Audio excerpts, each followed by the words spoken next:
तो हेलो भाई लोगों, फिर से स्वागत है एक और नई एक्सप्लेनेशन में। आज हम एक्सप्लेन करेंगे आपके लिए लव स्टोरीज 2। इसके अंदर 4 कहानियां आती है। वैसे एंथोलॉजी है, जो लोग एक एंथोलॉजी को नहीं जानते उसका मैं सिंपल मीनिंग बता देता हूँ। एक ही चीज में 4 से 5 स्टोरी का होना। और जो भी चैनल पर नया हो भाई, वीडियो को लाइक करना, चैनल को सब्सक्राइब करना। चलो अब शुरू करते हैं। तो हमारी पहली स्टोरी की शुरुआत होती है, जिसमें हम देखते हैं कि अर्जुन की फैमिली वेदा की फैमिली से मिलने आई है। इन दोनों का रिश्ता होने वाला है और हमें ये भी पता चलता है कि ये दोनों 3 महीने से एक दूसरे से चैटिंग वगैरह भी कर रहे हैं। ये दोनों एक दूसरे को जानते हैं। एक्चुअली इनके पापा बेस्ट फ्रेंड है। यहाँ पे वेदा की माँ बताती है कि अर्जुन और वेदा की काफी अच्छी चॉइस मिलती है। दोनों की हॉबीज भी सेम है, इसीलिए काफी खुश है कि बहुत ही अच्छी जोड़ी बनी है। तभी वेदा की दादी बोलती है कि क्या तुम दोनों ने सेक्स किया है। इस पर यहाँ पे सभी बैठे लोग शॉक हो जाते हैं। वो दादी को चुप रहने को बोलते हैं, मगर दादी बोलती है कि जब हम एक गाड़ी लेते हैं तो टेस्ट ड्राइव करते हैं। तो ये तो शादी है ना, जिंदगी का सवाल है, यहाँ पे टेस्ट ड्राइव तो जरूरी है। दादी बोलती है कि 36 के 36 गुण मिले या नहीं, इससे कुछ भी नहीं होगा, लेकिन अगर इन दोनों के बीच सेक्स अच्छा होगा तो ये दोनों एक दूसरे को कभी भी नहीं छोड़ेंगे। अब रात को वेदा दादी के पास जाती है। दादी उससे पूछती है कि अर्जुन कैसा है, वो भी एक्शन में। और वेदा कहती है कि पता करके बताऊं। दादी कहती है कि जिसके साथ शादी करो उसके साथ सेक्स अच्छा होना चाहिए। अगर तेरे दादू को ऊपर वाले ने नहीं बुलाया होता तो आज भी इस कमरे की कुंडी अंदर से बंद होती। वेदा कहती है कि आपकी तो अरेंज मैरिज हुई थी, तो फिर आपको कैसे पता चला कि दादाजी योग्य हैं। तो दादी कहती है कि हमने नदी किनारे, वो भी गन्ने के खेत में और बहुत सारी जगह योग्यता का परिणाम दिया था। और यहाँ से वेदा शर्माते हुए चली जाती है। फिर वेदा के पापा दादी से कहते हैं आपकी ऐसी बातों की वजह से रिश्ता पक्का हो गया है, क्योंकि हम बेस्ट फ्रेंड हैं और अगले महीने 28 को सगाई है। इस पे दादी कहती है कि जब तक सेक्स नहीं हो जाता है तब तक कुछ भी नहीं होगा, जिस पर इनकी थोड़ी सी बहस हो जाती है। दादी कहती है कि मैं तुम दोनों वाली गलती फिर से नहीं दोहराऊंगी। आखिरी बार मियाँ बीबी की तरह कब रहे थे तुम। तभी हम देखते हैं कि अर्जुन और वेदा दोनों रात को घर पर नहीं आते हैं। सुबह जब वेदा आती है तो दादी पूछती है कि कैसा था। वेदा कहती है कि ठीक ही था। इस पे दादी पूछती है कि दोनों का ज्वालामुखी फूटा या नहीं। वेदा कहती है कि अर्जुन का फूटा, मेरा नहीं, परफॉर्मेंस प्रेशर था। दादी कहती है कि ऐसा ही रहा तो अर्जुन सोचेगा कि मेरे साथ वेदा की खुशी अधूरी है और वो खुद को ही ब्लेम करेगा। इसके बाद फिर ये दोनों बार बार होटल्स में जाते हैं और अपनी योग्यता को चेक करते हैं। और फिर ये दादी को बोलते हैं कि दादी सब कुछ सही है। जिस पे दादी कहती है कि एक दूसरे का खुद को एडिक्ट बना लो, तुमको बहुत सारी चीजें दूर खींचेंगी, लेकिन सेक्स अच्छा होगा तो तुम कभी भी अलग नहीं होगे। और इन दोनों की शादी हो जाती है और मूवी की पहली स्टोरी हमारी यहीं खत्म होती है। दूसरी स्टोरी में हम इशिता को देखते हैं, जो माइग्रेन की वजह से आज ऑफिस से घर जल्दी जा रही है। और जैसे ही अपने फ्लैट में जाती है तो उसके बेड पे उसके नौकर सेक्स कर रहे होते हैं। एक्चुअली इसके मेन गेट के सामने एक मिरर लगा हुआ है, जिस मिरर से इसका बेडरूम साफ दिखाई देता है। तो सीमा को नहीं पता चलता कि कोई यहाँ पर आया है। ये देख के इशिता एकदम से डर के बाहर आ जाती है और अपनी फ्रेंड को ये सब कुछ बताती है। फिर इन दोनों के जाने के बाद ये अंदर जाती है और बेडशीट को चेंज करती है और रात को सोते सोते खुद को खुजलाती है। और फिर अचानक रोने लग जाती है। मेरे को लगता है ज्यादा ही टेढ़ा हो जाती है और रोते रोते सो जाती है। उसकी फ्रेंड समीरा उसे मैसेज करती है कि तूने सीमा दीदी को निकाला या नहीं, पर ये रिप्लाई नहीं करती। अगले दिन ही फिर से जल्दी घर पर आती है और आज भी सीमा दीदी यानी इसकी नौकरानी करम सुख का मजा उठा रही थी। और आज ये खड़ी खड़ी बस देखती ही है और इनकी आवाजों से सो मचे देती है। अब रोज ऐसा ही होता है।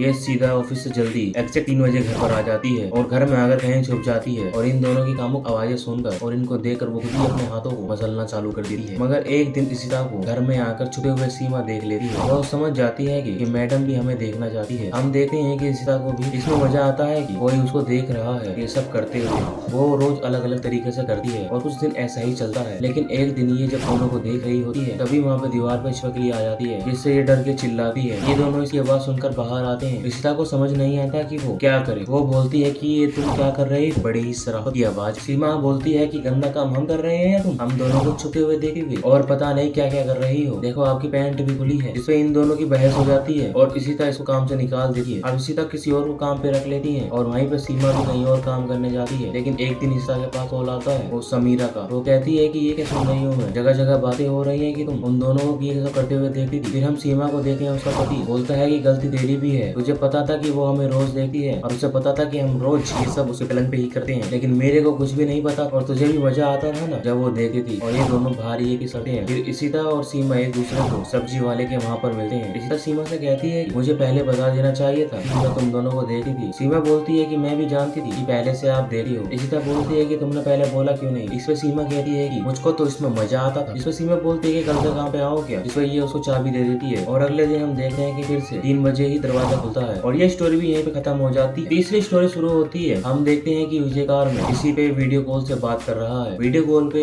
लड़की अपने कपड़े उतार रही होती है। तभी इसे कंपनी से किसी का कॉल आता है। वो बताता है कि इमरजेंसी मीटिंग है। विजय कहता है कि मेरे बिना कैसे हो सकती है, मैं कंपनी का CEO हूँ। जिसपे वो बंदा बोलता है कि तुम्हारी उस डील की वजह से ईडी की रेड पड़ने वाली है। इस पे विजय अपनी वाइफ को कॉल करता है। विजय का एक बेटा है। विजय अपनी वाइफ से कहता है कि तुम्हारे पापा को क्या प्रॉब्लम है, इमरजेंसी मीटिंग बुलाई है। उनकी कंपनी जो आज है वो मेरी वजह से है। असल में ये कंपनी हमारे विजय के ससुर की होती है, ये घर जमाई होता है और जिसका CEO अब विजय बन चुका है। फिर ये कॉल रख के विजय फिर से उस लड़की को कॉल करता है। वो लड़की भी कपड़े उतार रही होती है, जिससे विजय का ध्यान भटक जाता है और उसका एक्सीडेंट हो जाता है और उसकी गाड़ी खराब हो जाती है। वो एक मैकेनिक के पास जाता है। जब तक मैकेनिक गाड़ी ठीक करे वो पास ही के कॉफी शॉप से कॉफी ले लेता है। तभी उसको म्यूजिक की आवाज आती है। वो वहाँ पर देखता है कि वहाँ पे एक लड़की है, जिसको देखकर उसे फ्लैशबैक में इसी लड़की की एक तस्वीर देखी है। वो कहता है कि शांति तुम जिंदा हो, मुझे पहचाना, मैं विजय। शांति इसको पहचानने से मना कर देती है। तभी यहाँ पर एक पुलिस वाला आता है और वो उससे पूछता है कि शांति ये आदमी तुम्हें क्या परेशान कर रहा है, जिसपे शांति मना करती है और बोलती है कि मैं इसको जानती हूँ। ये पुलिस वाला विजय से पूछता है कि वो यहाँ पे क्या कर रहा है। ये विजय से कहता है कि शाम तक यहाँ से चले जाना, दिखना मत। तो विजय उससे कहता है कि तुम ऐसे कैसे बात कर रहे हो। इस पे पुलिस वाला कहता है कि तुम्हारे भले के लिए ही बोल रहा हूँ। पुलिस वाले के जाने के बाद शांति भी कि तुम्हारा यहाँ से जाने में ही भला है। विजय कहता है कि पहले बताओ कि 10 साल पहले तुम अचानक कहाँ पर गायब हो गई थी, मैंने तुम्हें कहाँ कहाँ नहीं ढूंढा। यहाँ पे हमें पता चलता है कि ये विजय की पुरानी पत्नी थी। ये बताती है कि उस दिन मैं नर्सिंग होम से आ रही थी, तभी किसी औरत को लेबर पेन हो रहा था। मैं उसके पास गई, फिर मुझको कुछ भी याद नहीं और मैंने तुम्हें कॉल भी इसलिए नहीं किया था क्योंकि मुझे लग रहा था कि कोई मुझको मारना चाहता है। फिर ये विजय से भी उसके बारे में पूछती है कि विजय कहता है कि मैं तुम्हारे जाने के बाद अकेला हो गया था और फिर मैंने अनु से शादी कर ली और अब हमारे 2 बच्चे भी हैं। यहाँ हमें पता चलता है कि विजय, शांति और अनु कॉलेज में बेस्ट फ्रेंड थे। यहाँ पे विजय शांति से कहता है कि मैं हमेशा से ही तुमसे ही प्यार करता था और ये हमारा उसे क्लोज आने की कोशिश करता है। यहाँ पे हमें शांति बताती है कि मैं उस टाइम प्रेग्नेंट थी, मैं तुम्हें उस टाइम सरप्राइज देना चाहती थी। जब मैंने प्रेगनेंसी किट यूज की, फिर मैंने उसे पार्टी वाले दिन उस बाथरूम में छोड़ दिया था। जब मैं उसे वापस लेने गई तो अनु वहाँ से बाहर निकली थी। इसका मतलब कि अनु को पता चल गया था कि मैं प्रेग्नेंट हूँ। वो हमेशा से तुम्हें चाहती थी और तुमसे प्यार भी करती थी और इसलिए उसने मुझे गायब करवाया था ताकि वो तुम्हारे पास आ सके और तुम यहाँ से निकलो, जल्दी से जल्दी निकलो, नहीं तो वरना बहुत ज्यादा प्रॉब्लम हो जाएगी। विजय ये सुनकर शॉक हो जाता है। वो शांति के क्लोज आता है और वो दोनों यहाँ पर सेक्स करते हैं और फिर बातों बातों में विजय के मुंह से उस प्रेगनेंसी किट का नाम निकल जाता है जो अनु ने देखा था। इसमें शांति पूछती है कि तुम्हें कैसे पता। वो तो मेरी फ्रेंड कनाडा से लाई थी और उस कंपनी का इस इंडिया में नहीं मिलता। यहाँ पे हमें पता चलता है कि विजय का सपना अनु के पापा की सारी जमीन जायदाद बचाना, इसलिए उसने अनु से शादी की थी और इसीलिए ही शांति को विजय ने गायब करवाया था। और अब विजय शांति को मार डालता है। वो कहता है कि उस टाइम भी मैं तुम्हें मारना ही चाहता था पर तुम बच गई। और तभी यहाँ पर वो पुलिस वाला आता है और विजय पकड़ा ना जाए इसलिए वो भागना चालू कर देता है। वो भाग के अपनी गाड़ी के पास जाता है और देखता है कि उसकी बॉडी तो लोग उठा रहे हैं। एक्चुअली एक्सीडेंट में हमारा विजय खल्लास हो चुका है, जिसके कारण उसकी मौत हो गई और ये स्टोरी हमारी यहीं पर ही खत्म होती है। अब हम लास्ट स्टोरी की तरफ बढ़ते हैं और लास्ट स्टोरी में हम मारसा को देते हैं, जिसकी पत्नी का नाम चंदा होता है और एक बच्चा भी है। चंदा अपने बच्चे को पढ़ा के इंग्लैंड भेजना चाहती है ताकि वो इस जगह से निकल सके क्योंकि इसका पति एक नंबर का ठगी फुटा है। वो राह चलती लड़कियों के साथ जबरदस्ती करता है। इवन वो चंदा के साथ भी, वो चंदा के साथ बहुत ही गंदा बिहेव करता है। चंदा उससे काफी डरती भी है। फिर हमें पता चलता है कि चंदा एक कोठे वाली है। वो कोठे पे कॉल करती है। वहाँ पर उसको एक औरत बताती है कि यहाँ की एक जवान लड़की को बीमारी हो गई है। यहाँ पे ये एड्स की बात कर रही होती है। इसके बाद मारसा अपनी हवेली में एक नई काम वाली को देखता है और उसकी नीयत फिसल जाती है। वो चंदा से कहता है कि पुरानी वाली को क्यों निकाला। चंदा कहती है कि वो भाग गई। उसको ये कहता है कि पैसे तो टाइम पे मिल ही रहे थे। चंदा कहती है कि पैसे उसे घर पे उसे काम करने के मिल रहे थे, कमरे में कुछ और करने के नहीं। इसमें मारसा गुस्सा हो जाते हैं, जिससे चंदा डर जाती है। मारसा नई वाली काम वाली के क्लोज आने की कोशिश करता है। एक दिन वो उसे हवेली में रहने का बोलकर शराब पिला देता है और उसके साथ कुछ करने ही वाला होता है। तभी उसका लड़का आकर बोलता है कि पापा आपसे कोई मिलने आया है। अब अपने बाप की हरकतों से परेशान होकर अपनी माँ से कहता है कि मैं बहुत ही पढ़ाई करूंगा और मैं इंग्लैंड चला जाऊंगा और मैं तुझे भी यहाँ से ले जाऊंगा, हम दोनों यहाँ पर नहीं रहेंगे। फिर अगले रात को चंदा को जब मारसा के कराने की आवाज आती है और उसके बाद कुछ कामुक आवाजें आती है, जिससे उसे लगता है कि उसका पति उस काम वाली के साथ, वो थोड़ा मुस्कुराती है और जाकर देखती है, लेकिन तभी उसका पति तो बाहर था। ये देख के वो शॉक हो जाती है क्योंकि घर में सिर्फ 2 ही मर्द हैं। अगर काम वाली के साथ उसका पति नहीं है, इसका मतलब उसका बेटा है। और काम वाली को मारसा के क्लोज लाने का पूरा प्लान चंदा का ही था क्योंकि काम वाली वही एक कोठे वाली होती है जिसे एड्स हुआ होता है। बुढ़ा तो बच गए हो। और इसी के साथ वीडियो भी यहीं पे खत्म होती है। जिसको ये मूवी पसंद आई हो वीडियो को लाइक, सब्सक्राइब जरूर करना।